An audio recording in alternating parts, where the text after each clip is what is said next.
Sa impeachment ni Vice President Sara Duterte, questionable yung 15.4 million. Di umano ay ginamit sa isang youth leadership summit. Humingi sila ng certificate sa AFP. Nagpapatunay doon sa ginastos.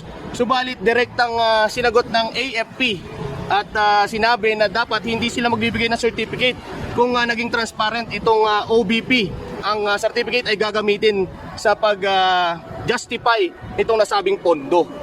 Ano pong masasabi mo dito, sir? Well, ang masasabi ko lang tungkol dyan nakakabahala no, na ultimo ang isang institusyon na kagaya ng AFP ay nagamit or ginagamit sa ganyang issue, di ba? Ng pagtatakip sa posibleng maling nagawa ng ating BP. Kung mag-aalam naman natin na ang sundalo, katulad ng pulis, ay dapat ginagalang ang uniforme. Pero nadamay pa sila sa issue na ito.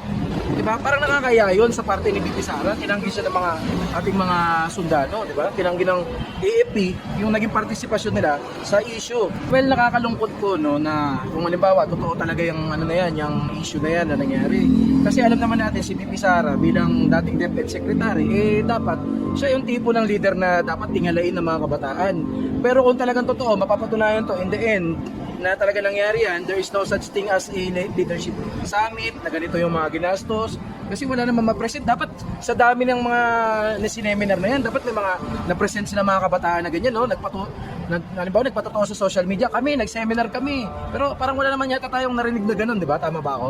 So nakakalungkot na ang kabataan na tumitingala sa kanya, na ginagawa siyang icon. Kasi let's face it, totoo naman, di ba? Aminin natin, before, talagang marami ang umiidolo kay BP Sara Duterte.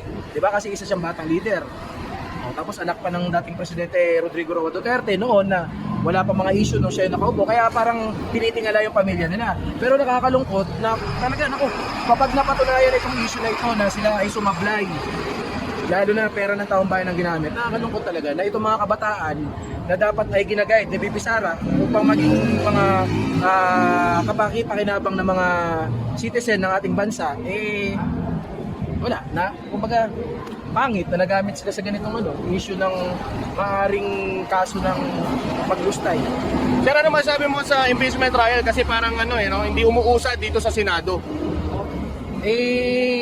Sa totoo lang, para sa akin, karapatan ng mga senador sana yan, no? Kaya lang, bakit meron din silang ginawang mga hearing tungkol naman dun sa nangyari pag-aresto kay former president?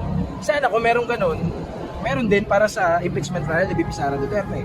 Lalo na sa Constitution, napapanood ko sa mga balita na ayon daw sa ating Constitution, forthwith daw dapat itong